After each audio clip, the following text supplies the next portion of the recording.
आत्मिक वरदानों की जो सूची है बाइबल में हमको अलग अलग स्थानों में मिलती है, और उसमें से एक है पहला कुरिन्थी और उसके 12वें अध्याय में।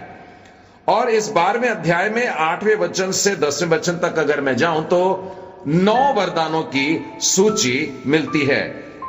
इसमें हम यह पाते हैं कि इन वरदानों की शुरुआत जो हो रही है वो कम शानदार प्रकार के वरदानों से हो रही है। ये दिखाऊ वरदान नहीं है, ये भड़कीले वरदान नहीं है। अर्थात देखिए क्या लिखा है, आत्मा के द्वारा बुद्धि की बातें दी जा रही हैं, आत्मा के द्वारा ज्ञान की बातें दी जा रही हैं, और लोग साधारणता इन वरदानों को परमेश्वर से नहीं मांगते। उन्हें दिखने वाले, उन्हें भड़कीले प्रकार के ऐसे वरदान चाहिए, सामर्थ के काम करने वाले चाहिए, चंगाई के वरदान चाहिए।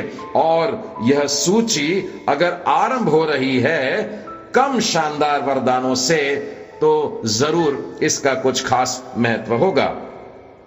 चलिए एक और सूची की तरफ चलते हैं जो हमें रोमियो के 12वें अध्याय में मिलती है। रोमियो के 12वें अध्याय में आपको 8 वरदान मिल सकेंगे, और इन 8 वरदानों में से आप चौंक जाएंगे कि 7 वरदान ऐसे हैं जिनको कम शानदार की श्रेणी में डालते हैं। यहां पर सिखाने वाले हैं, उपदेशक हैं, दान देने वाले हैं, अगुवाई करने वाले हैं, सेवा करने वाले हैं, दया करने वाले। इस प्रकार से केवल एक ही वरदान है जो लोग पसंद करते हैं, और वो है भविष्यवाणी का वरदान। लेकिन इन 8 वरदानों की सूची में से 7 वरदान ऐसे हैं जो कम शानदार की श्रेणी में लोग रखते हैं। कुरिन्थ की कलीसिया के साथ में एक समस्या थी, और वो समस्या यह थी कि वे कम शानदार वरदानों में रुचि नहीं रखते थे। उन्हें शानदार वरदान चाहिए थे। पहला कुरिन्थी और उसके 12वें अध्याय में आइए, उनकी इसी इच्छा के कारण, उनके इस झुकाव के कारण ही पौलुस प्रेरित उन पर प्रश्नों की झड़ी लगाने वाले हैं। देखिए, अगर आप 28 वचन में गौर करें तो यहां पर सब प्रकार की सेवाएं दी हुई हैं। तो वहां पर लिखा है प्रेरित हैं, भविष्यवक्ता हैं, शिक्षक है, सामर्थ के काम करने वाले हैं, चंगा करने वाले, उपकार करने वाले, प्रबंध करने वाले, अन्य अन्य भाषा बोलने वाले। ये सारे वरदानों की सूची बता देने के बाद में पौलुस प्रेरित उनके ऊपर प्रश्नों की बौछार कर रहे हैं। वो पूछ रहे हैं, क्या सब प्रेरित हैं? क्या सब भविष्यवाणी करते हैं? क्या सब उपदेशक हैं? क्या सब सामर्थ के काम करने वाले हैं? क्या सब चंगाई के काम करते हैं? क्या सब अन्य अन्य भाषा बोलते हैं? क्या सब अनुवाद करते हैं?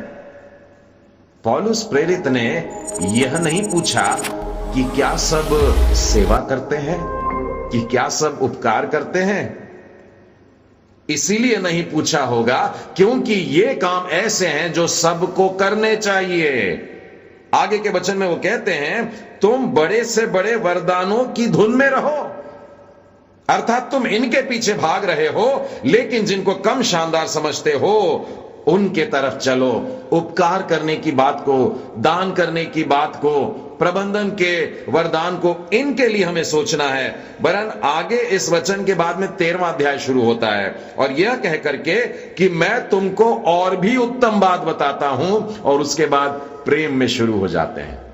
तो आप अंदाज लगा सकते हैं कि सबसे बड़ा वरदान या सबसे खास वरदान क्या होता है, जबकि मनुष्य अपने सोच के कारण उनको कम शानदार सोच करके उन वरदानों को अलग कर दे रहा है।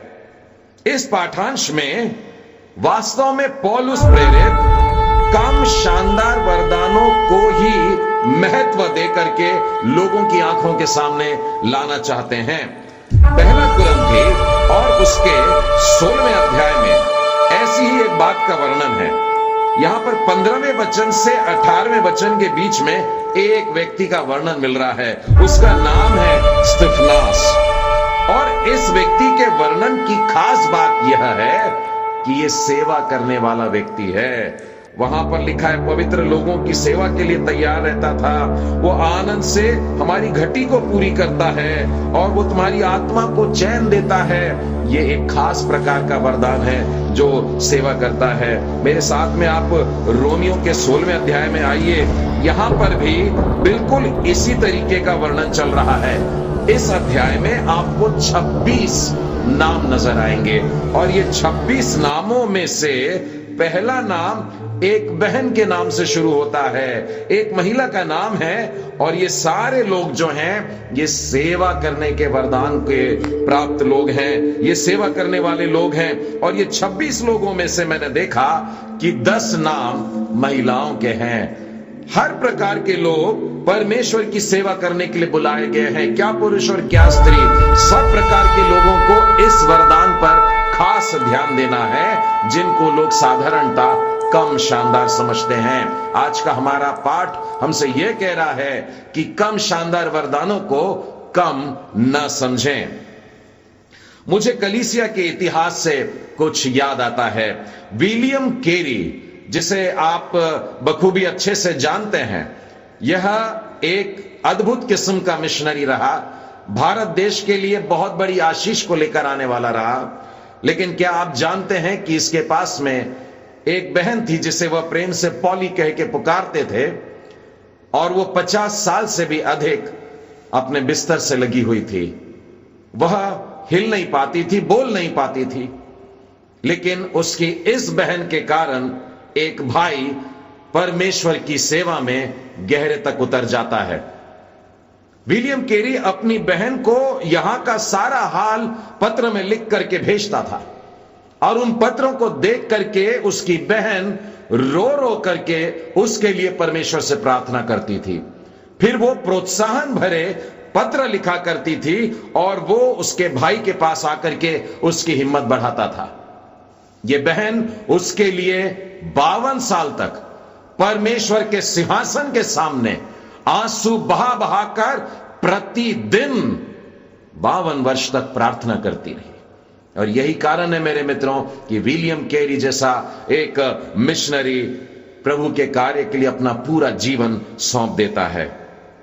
एक बात यहां पर कहना चाहूंगा, यदि आज के समय में हमारे पास में विलियम केरी जैसे मिशनरी नहीं है तो उसका एक कारण यह है कि हमारे पास सेवा करने वाले उसकी बहनें जैसी होती हैं वैसे नहीं हैं। एक और वरदान जिसकी इन दिनों में सबसे ज्यादा जरूरत है लेकिन लोग उसको कम शानदार समझते हैं और वो है प्रोत्साहन का वरदान।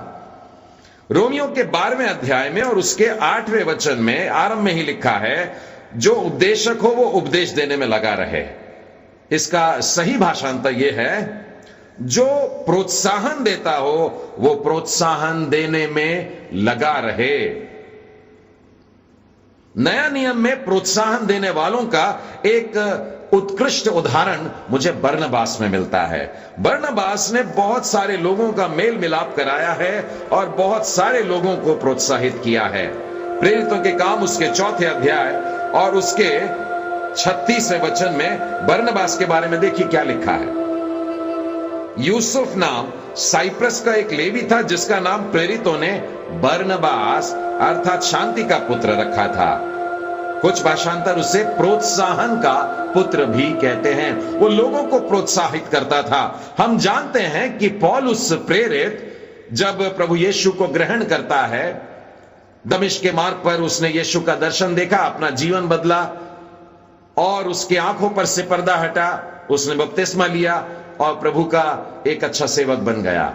लेकिन जो शिष्य थे, जो प्रेरित थे, पहले से उसके साथ में जुड़ना नहीं चाह रहे थे। तब हम देखते हैं कि बरनबास ही है, परंतु बरनबास ने उसे अपने साथ प्रेरितों के पास ले जाकर उनको बताया कि किस रीति से मार्ग में उसने प्रभु को देखा और इससे बातें की। फिर दमिश्क में इसने कैसे हियाव से यीशु के नाम का प्रचार किया है। वो प्रेरितों से लोगों को पौलुस को मिला देता है, लोगों से मिला देता है, प्रभु की मंडली में उसको शामिल करा देता है। यहां पर हम देखते हैं कि बरनबास ही था जिसने पौलुस का परिचय शिष्यों को दिया है। उसी प्रकार हम देखते हैं कि एक बार पौलुस को खोजने के लिए भी वो निकल जाता है और हम पाते हैं शाऊल को ढूंढने के लिए तरसुस चला गया और तब वहां उसको मिला, उसे अंताकिया लाया और ऐसा हुआ कि 1 वर्ष तक कलीसिया के साथ मिलते और बहुत लोगों को उपदेश देते रहे और चेले सबसे पहले अंताकिया में ही मसीही कहलाए। इसके यहां पर बुलाए जाने के द्वारा बरनबास ने पौलुस को वहां लेकर के आया, वहां प्रभु का इतना काम हुआ, अब लोग इनको मसीही कह करके पुकारने लगे हैं। बरनबास ने एक और व्यक्ति के जीवन में प्रोत्साहन का कार्य किया है और वो है मरकुस। मैं आपको प्रेरितों के काम और उसके 15वें अध्याय के 39वें वचन के पास में लेकर के चलता हूं। यहां पर बरनबास ने यूहन्ना को, जो मरकुस कहलाता था, साथ लेने का विचार करा, लेकिन पौलुस के कारण थोड़ी सी मतभेद की बात हो गई, दूरी हो गई और वो उसको साथ ले जाना नहीं चाहता था। लेकिन लिखा है कि बरनबास ने मरकुस को अपने साथ में लेकर के जहाज पर वो साइप्रस चला जाता है। मरकुस को निराश नहीं होने देता है कि प्रभु के और प्रेरितों ने तुझको अपने साथ में नहीं रखा, और बरनबास उसके साथ में कुछ समय रहता है और उसके बाद में हम देखते हैं कि वो मेल मिलाप भी कराता है। सिर्फ मेल मिलाप नहीं, परंतु ऐसा सेवक बना देता है कि उसके बगैर अब काम नहीं चलने वाला है। पौलुस ने तीमुथियुस को जब पत्र लिखा, 2 तीमुथियुस 4 अध्याय और 11वें वचन में लिखा है, मरकुस को लेकर चला आ। ये वही मरकुस है जिसे पहले उसने मना किया था।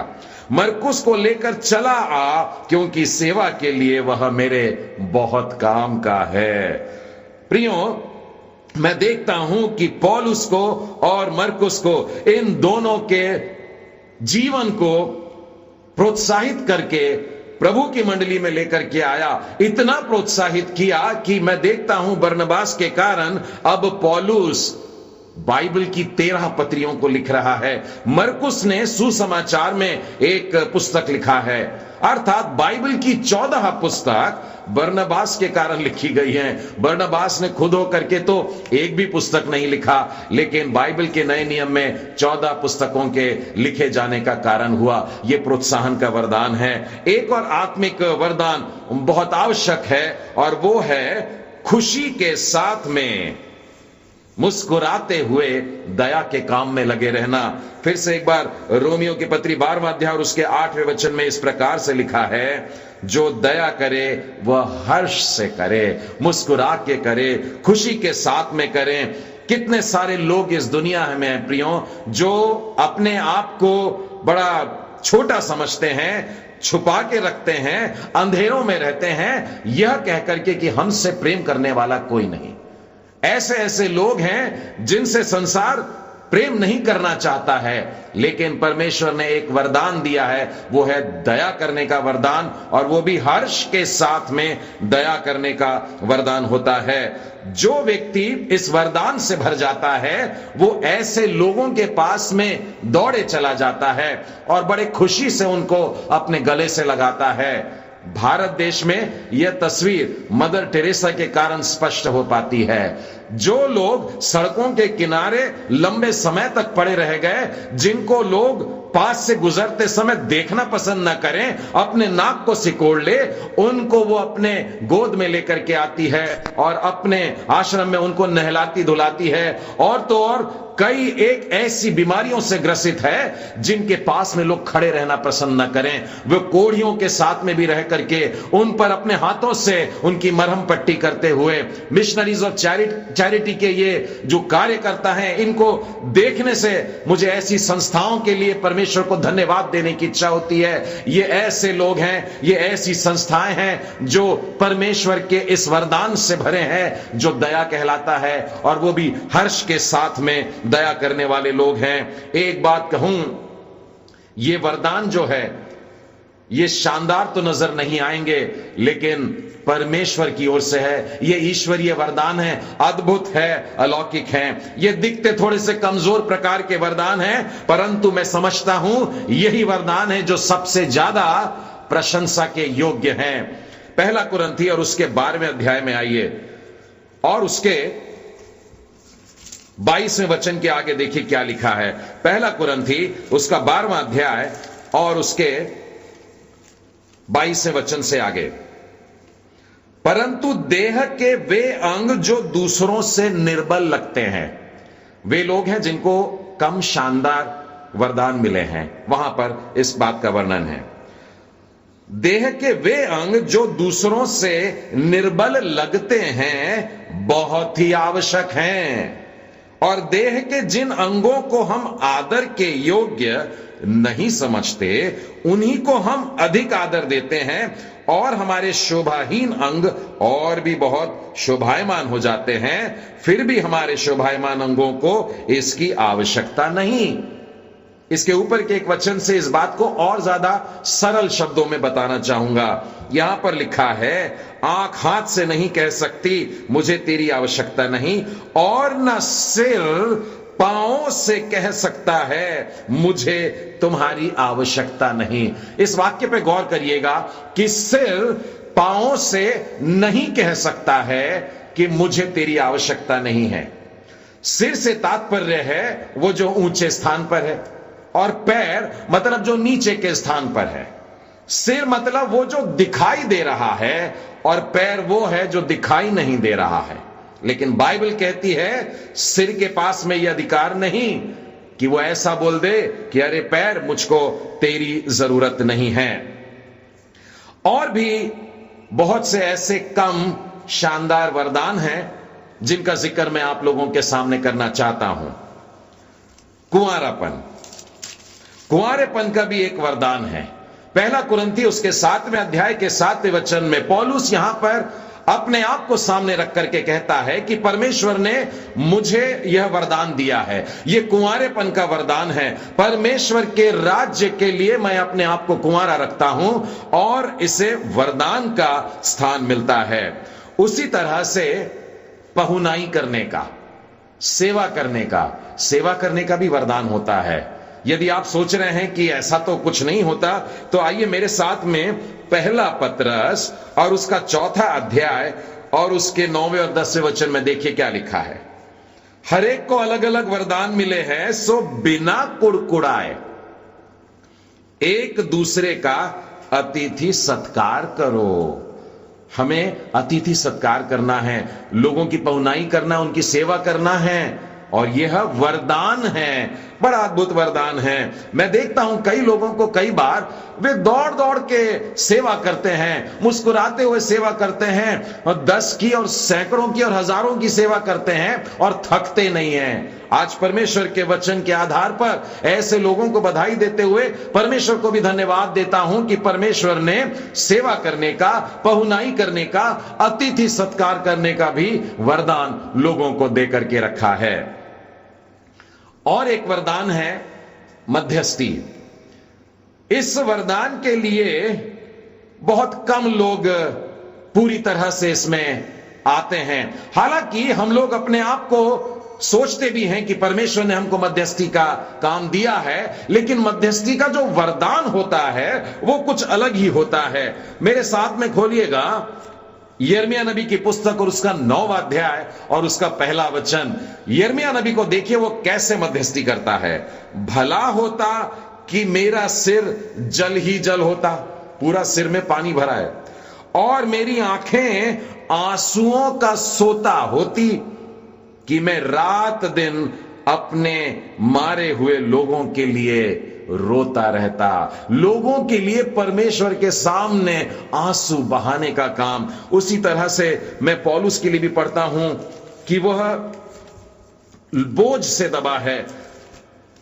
रोमियो के 9वें अध्याय में और उसके दूसरे वचन में लिखा है, मुझे बड़ा शोक है और मेरा मन सदा दुखता रहता है, लोगों के लिए एक बोझ महसूस करता हूं। इस प्रकार से वो कहता है हमें मध्यस्थी करने के लिए ऐसा ही एक वरदान चाहिए कि हम अपने सारे देशवासियों के लिए रो रो कर, गिड़गिड़ा कर परमेश्वर के सामने विनती कर सकें। मुझे मूसा की भी मध्यस्थी याद आती है। परमेश्वर क्रोध में आकर उनको नाश करना चाहता था, लेकिन मूसा अपने आप को सामने खड़ा कर देता है और विनती करता है प्रजा को नाश न कर, नहीं तो पहले मुझे नाश कर दे। परंतु इन लोगों को क्षमा तू कर दे।